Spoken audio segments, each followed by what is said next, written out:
Assalamualaikum warahmatullahi wabarakatuh. Perkenalkan, nama saya Yustika Lamona, tingkat 2A Akper, mahasiswi semester 4 program studi D3 Keperawatan Puskesmas Mitra Adiguna Palembang.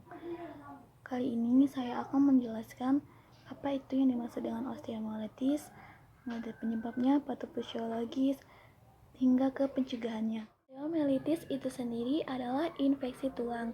Infeksi tulang ini lebih sulit disembuhkan daripada infeksi jaringan lunak karena terbatasnya asupan darah, respon jaringan terhadap inflamasi, tingginya tekanan jaringan, dan pembentukan involucrum atau pembentukan tulang baru di sekeliling jaringan tulang mati.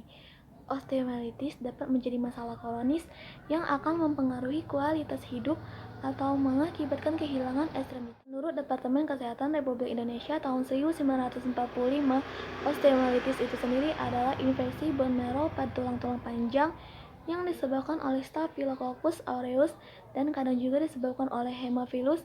Osteomyelitis dapat diklasifikasikan menjadi dua, yaitu satu osteomyelitis primer dan osteomyelitis sekunder.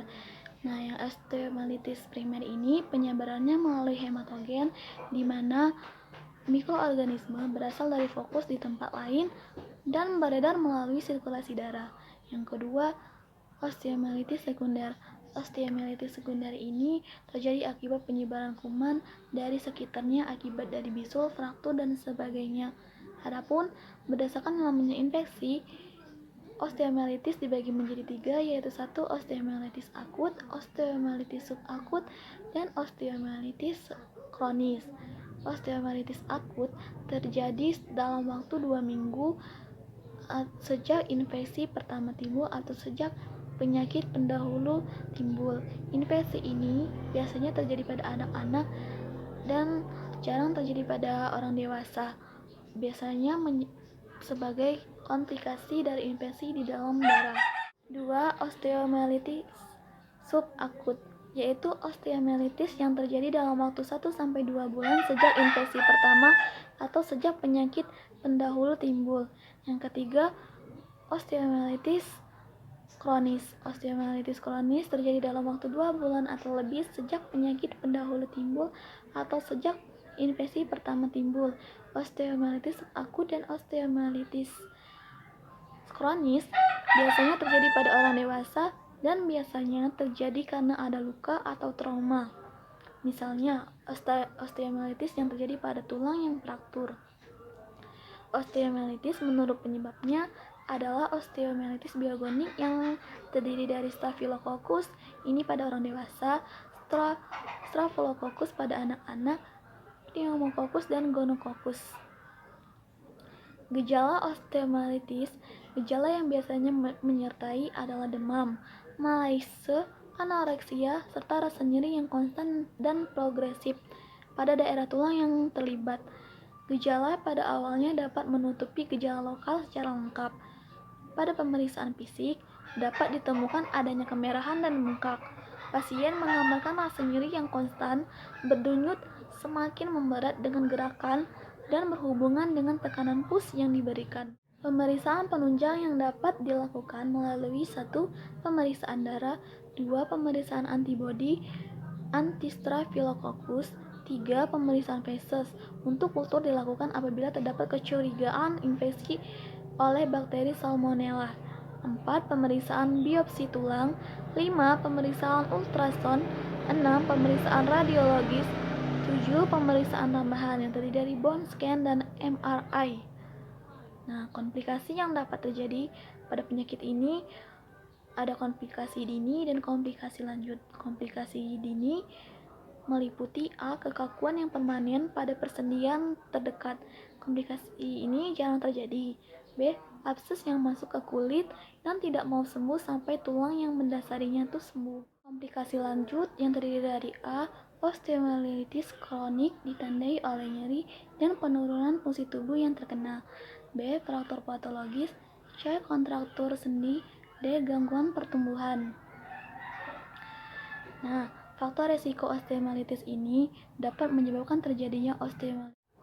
Faktor resiko yang dapat menyebabkan terjadinya osteomyelitis yaitu terdiri dari riwayat trauma atau pembedahan, mengidap penyakit diabetes mellitus, penggunaan obat-obat terlarang, vaskularisasi perifer yang buruk, dan neuropati perifer, kecanduan alkohol, menjalani terapi cuci darah, pernah mengalami osteomyelitis sebelumnya.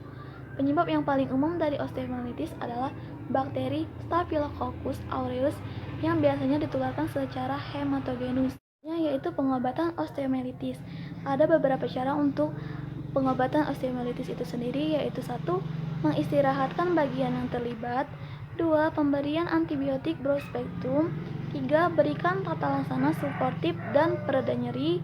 4. Mengidentifikasi jenis organisme penyebab. 5. Melakukan drainase pus. 6. Stabilisasi jika terjadinya fraktur. 7. Debridement jaringan avaskular dan nekrotik. 8. Mempertahankan jaringan kulit yang sehat. Selain itu, dokter mungkin juga akan memberikan antibiotik khususnya pada pengidap osteomyelitis akut.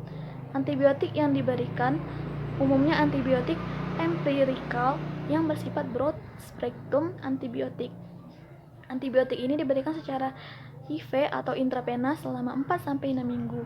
Selain itu, bisa juga memberikan antibiotik lokal.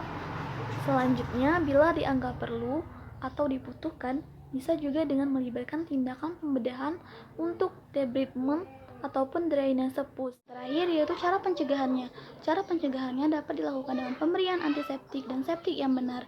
Penanganan infeksi lokal dapat menurunkan angka penyebaran hematogen. Pemberian antibiotika profilaksis diberikan untuk mencapai kadar jaringan yang memadai saat pembedahan dan setelah operasi selama 24 jam sampai 48 jam. Teknik perawatan luka pasca operasi aseptik menurunkan insiden infeksi superfisial dan potensial terjadinya osteomyelitis lainnya. Sekian dari saya, mohon maaf atas jika dalam penyampaian saya banyak kata-kata yang salah dan ataupun kurang dalam penyampaian. Mohon dimaklumi. Wabillahi taufiq wal hidayah. Wassalamualaikum warahmatullahi wabarakatuh.